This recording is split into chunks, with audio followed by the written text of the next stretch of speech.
Even in a normal heart, the inherent automaticity of cardiac cells occasionally results in tissue outside the SA node discharging and depolarizing the organ.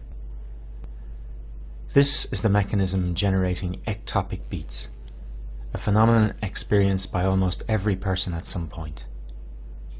In the vast majority of cases, this is of no clinical significance whatsoever.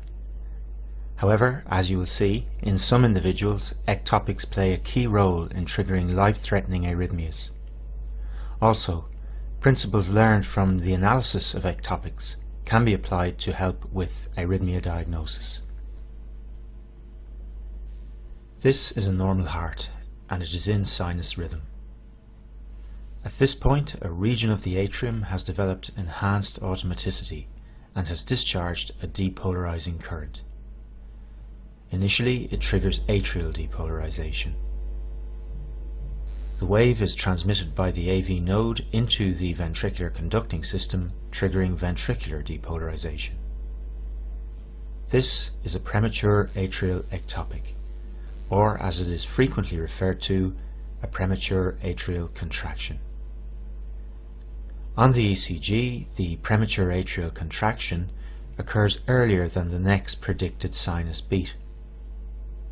Also, and very importantly, you will appreciate that as the ectopic discharge originates in the atrium, it must be transmitted into the ventricles by the AV node, and consequently into the ventricular conducting system. Therefore, as the wave is transmitted at normal speed around the chambers by the conducting system, the QRS complex associated with an atrial ectopic is of normal duration. That is, less than 3 small squares in width. In fact, the depolarization wave from a focus situated anywhere above the physiological bifurcation of the bundle of His will enter both branches of the intraventricular conducting system.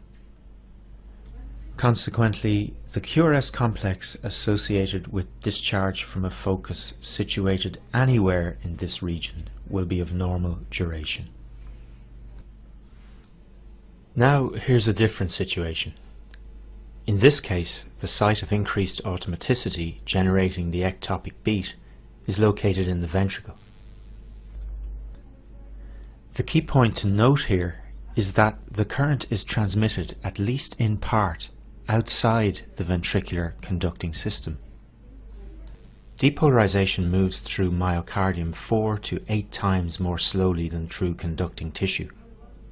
So the characteristic of a ventricular ectopic is that the QRS complex is prolonged in duration, resulting in a broad QRS complex greater than 3 small squares on the ECG readout. Note also that the pattern of spread of depolarization is highly abnormal, producing a complex of bizarre shape. As the sequence of depolarization is deranged, the pattern of repolarization is also abnormal, manifesting as a lack of concordance between the ectopic QRS complex and the associated T wave.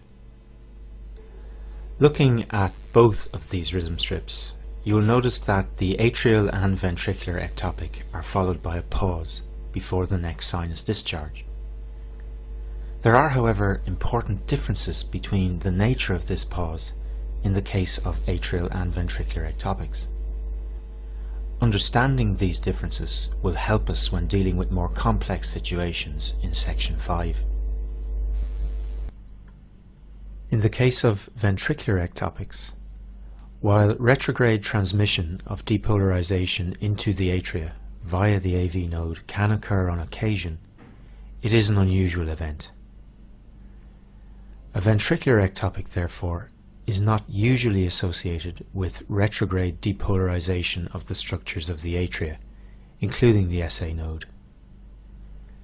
The SA node continues to discharge at its own inherent rate, oblivious to events below the AV node.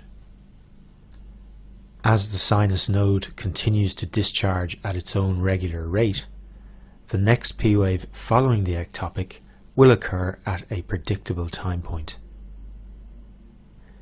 In addition, the heart rate following the ventricular ectopic is the same as that preceding it. A pause with these characteristics following an ectopic is termed a compensatory pause. A compensatory pause indicates that the ectopic has had no effect on the SA node. In the example shown here, the morphology of the premature ectopic is consistent with an origin in the ventricles. We would predict that it will have had no effect on the sinus node. Before the ectopic, there were approximately 4 large squares between P waves. We would therefore expect the next sinus discharge to occur at this point. Indeed it did. However, note that it was not transmitted into the ventricles, as it arrived at the junctional region at a time when the conducting system was still refractory to transmission. Also, in this particular example, as the sinus discharge occurred during ventricular repolarization, it is buried within the T wave associated with the ectopic and is not visible on the ECG readout. We would still predict that the next sinus discharge would occur at this point, a further 4 squares on. This is indeed the case. So the P wave following the ectopic occurs at a predictable point on the readout, which is a simple multiple of the preceding P wave interval. Also note that with 4 squares between all subsequent OR waves, the heart rate is the same as that preceding the ectopic. As expected, this is a compensatory pause and supports the conclusion that this ectopic originated in the ventricles. In contrast to ventricular ectopics, discharge from an atrial ectopic will usually result in depolarization of the cells of the SA node, temporarily suppressing their discharge. The SA node recovers its function after a pause of variable duration. As the duration of recovery is variable, the timing of the next P wave is not predictable. The next sinus discharge does not occur at a simple multiple of the P to P wave interval preceding the ectopic. Premature depolarization of the SA node also has a broader effect on its function and may reset its inherent rate of spontaneous depolarization, leading to a different heart rate, either faster or slower, following the ectopic. A pause with these characteristics is termed a non-compensatory pause. Before we summarize the material contained in this video, there are a number of other features of the atrial ectopic worth noting at this point. Firstly, in this particular example, the ectopic discharge has originated low in the atrial cavity, and the bulk of atrial depolarization is spreading upwards. The ectopic P wave is therefore negative in the inferior leads, illustrated here in the rhythm strip, lead 2, reflecting an abnormal P wave axis. You may also have noticed that compared to the normal sinus beat, the PR interval is shortened in the ectopic.